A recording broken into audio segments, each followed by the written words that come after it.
Salut mes beaux et mes belles, je suis contente de vous retrouver pour notre programme qui se renouvelle au gré des tendances.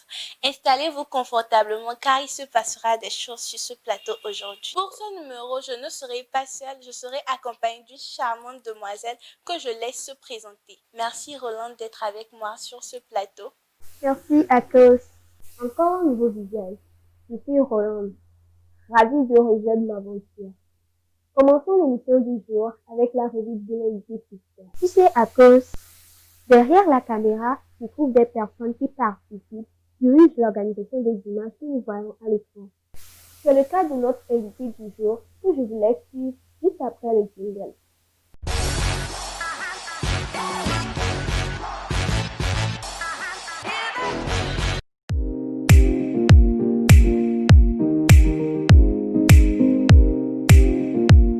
Moi, c'est Guillaume Bekou.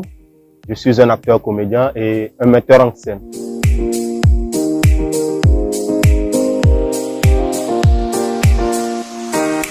La mise en scène, je dirais que c'est un métier qui n'existait presque pas. Mais c'est après, au XXe siècle, qu'on a su développer ce côté. Parce que bien avant le XXe siècle, il y avait les auteurs même qui mettaient leurs propres œuvres en scène. Mais après, à partir du XXe siècle, il faut un metteur en scène qui va approfondir ce que l'auteur a écrit. Parce que l'auteur, lui, il a écrit ce qu'il veut, mais est-ce que le public va apprécier? Est-ce que les autres, ceux qui vont voir le spectacle, est-ce qu'ils vont apprécier? Donc c'est le travail d'un metteur en scène, approfondir ce que l'auteur, lui, il a écrit, comme je peux le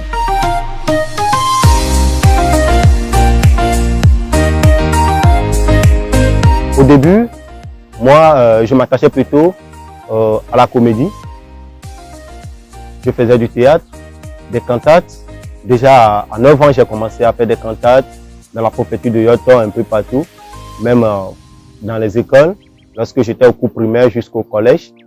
Et c'est arrivé en 2016, lorsque j'étais au lycée, je pense, que j'ai décidé de créer une troupe, une association culturelle, dont je suis le metteur en scène, là où j'ai acquis beaucoup d'expérience jusque-là. Et actuellement, il faut un papier dans tout domaine, comme je peux le dire. J'ai dû embrasser une école de la comédie, dont je fais des études sur la mise en scène.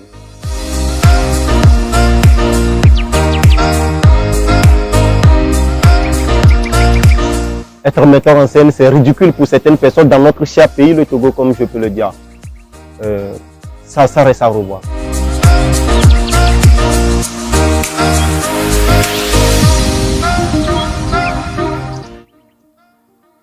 Pour être un bon metteur en scène, tout d'abord, il faut être quelqu'un sur qui on peut avoir confiance. Et deux, il faut être compréhensif. Parce qu'un metteur en scène n'est pas forcément le dieu du théâtre. Il faut aussi accepter la proposition de tes comédiens.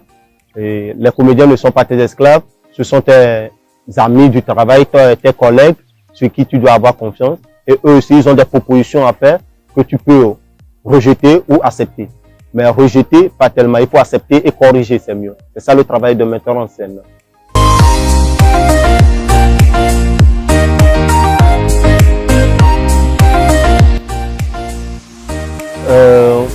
Les difficultés, moi je parle plutôt de l'expérience.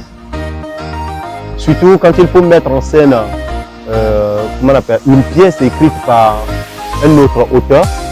Et c'est à toi d'approfondir, à toi de lire, à toi de comprendre cette pièce avant de la mettre en scène.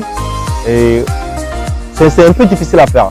Par exemple, l'auteur a déjà une autre idée derrière la pièce. Toi, tu viens avec une autre idée carrément et tu restes devant, tu fais la mise en scène. Le juge, l'auteur vient et dit non, c'est pas ce que moi je veux. Il y a ce genre de choses qui arrivent aussi.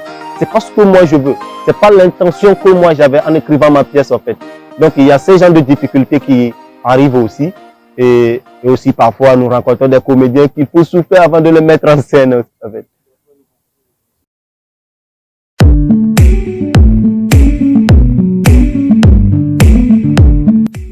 Ma source d'inspiration, je dirais que je tire mes inspirations dans les œuvres des doyens, des grands metteurs en scène, ce qui fait que je suis toujours sur l'internet en train de voir les mises en scène déjà faites, postées et tout.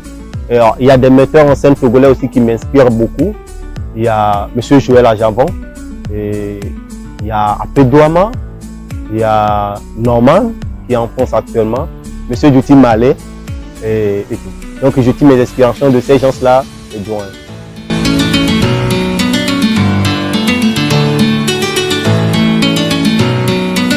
Je le dirais tout d'abord d'aller demander conseil aux doyens, ceux qui sont déjà dans le métier.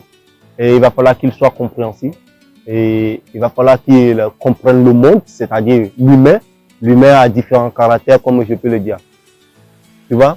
Donc il va falloir qu'ils demandent conseil aux doyens. Les doyens auront à lui expliquer tas de choses qu'il va mettre en place.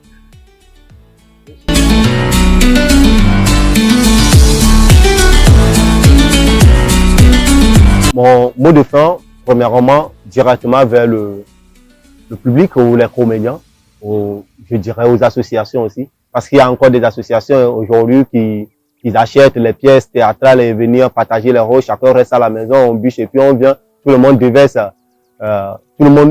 ce qu'il a dans la tête, c'est-à-dire lire la pièce. Mais c'est pas ça en fait. Il faut un metteur en scène, un expérimenté pour approfondir les choses avec vous, pour vous faire comprendre le jeu d'acteur, la voix ici, il faut lever la voix, ici, il faut baisser la voix aussi. Donc, il faut ce genre de trucs aussi. Deuxième côté, je dirais tout coup que je fais appel à notre gouvernement, précisément au ministère de la Culture, de penser à notre faveur, qui a aussi un métier qu'on appelle la mise en scène, et de penser à nous. Eux-mêmes, ils vont comprendre. Merci beaucoup.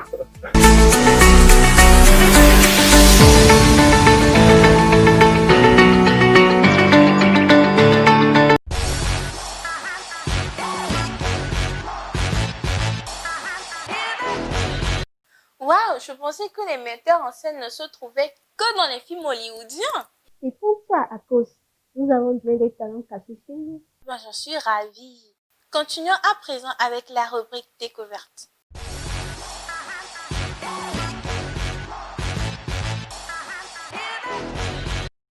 Roland, pour ce numéro, j'ai pour nous un jeune talent. Ah bon, à cause, aime le découvrir. Que ce soit un homme ou une femme, que ce soit un musulman, un chrétien ou un bouddhiste, la photographie embrasse tout genre et toute confession ou toute confession religieuse.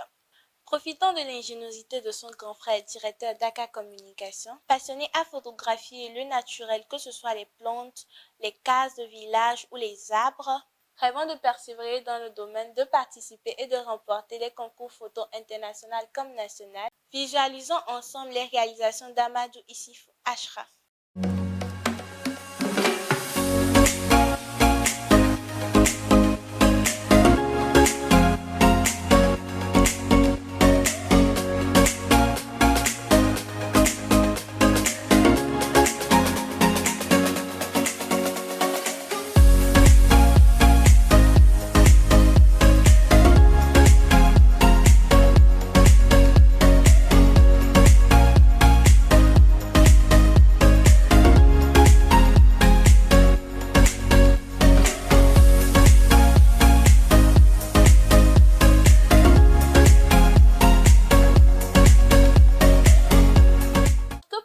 D'aider notre ami à se faire connaître.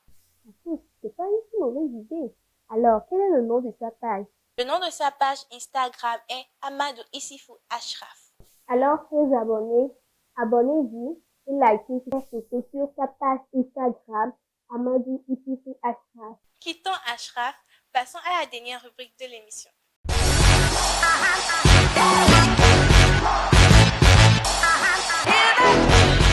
À présent, parlons coup de cœur. Je pense que de plus en plus, le monde de l'audiovisuel et du cinéma prend de l'ampleur autour de nous. Beaucoup d'organismes œuvrent pour enseigner des jeunes le savoir-faire de cet univers. Nous pouvons citer entre autres Disney, YMCA, CNA Togo et bien d'autres institutions.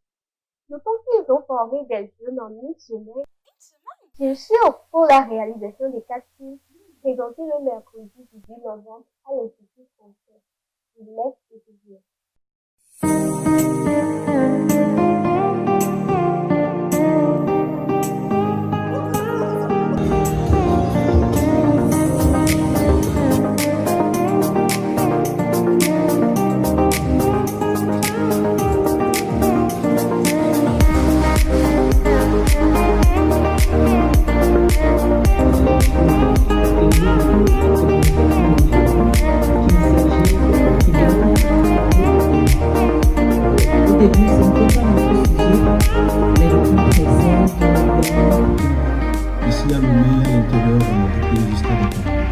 Nous avons eu la chance d'encadrer au cours de cet atelier de production que nous avons appelé Roi Turon 26 jeunes acteurs, cinéastes dans cette aventure qui aboutit à 4 courts-métrages, 2 fictions et 2 documentaires.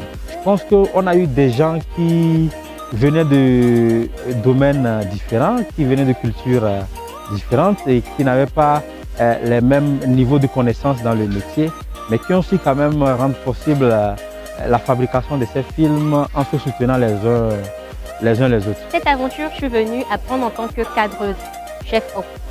C'est vrai, j'ai déjà travaillé sur un projet en tant qu'assistante réalisatrice. Je m'aidais à la réalisation, mais ici j'étais plus intéressée par le cadre. Parce que je me dis souvent qu'en tant que réalisatrice ou quelqu'un qui aspire à l'être, c'est important en plus de savoir se servir d'une caméra, de savoir filmer. Donc là, c'est ce que j'ai appris et je suis contente de mon choix.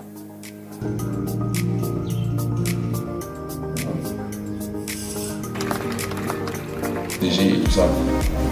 On voit que ça a vraiment un réel impact parce que c'est des arts visuels. On est reconnu, on veut sensibiliser notre quartier par rapport au Covid-19, on a fait dans le public.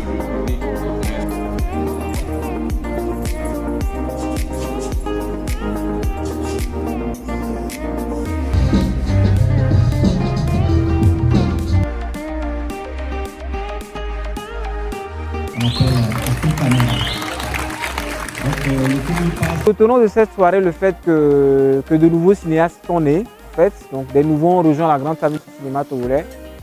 Aussi qu'ils ont réussi à faire des films dans des conditions pas faciles, en plein Covid. Et que c'est encore plus extraordinaire pour tout cinéaste, c'est de pouvoir faire des films, mais c'est de pouvoir les montrer. Et donc ils ont eu la chance de les montrer devant un public de plus de 100 personnes, dans le respect certes des mesures barrières, mais qu'ils ont réussi quand même à montrer leur film. Donc ce qu'il faut retenir, c'est un double succès. C'est un double succès à la fois de réussir à faire un film et de réussir à le montrer à un public et de recevoir les retours de ce public-là.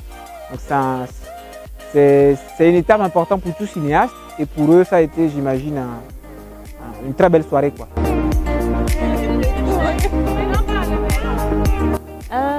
C'est plus de la joie, de la satisfaction pour le travail abattu. Et le fait de le voir à l'écran, ça prouve qu'on s'est vraiment démené et que ça a donné vraiment ce qu'on veut en fait. La projection des films qui ont été tournés pendant cette...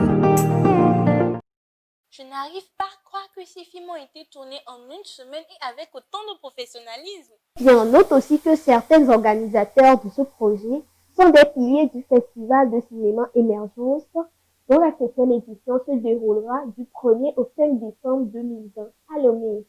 Notez-le dans vos calepins, inscrivez-le dans vos cœurs et dans votre mémoire. Émergence, un événement à ne pas rater.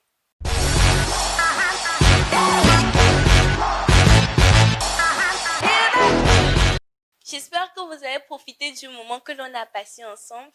Vous connaissez la chanson? Laquelle? Likez la vidéo. Abonnez-vous. Mimé Tcha Tcha. Partagez. Bye.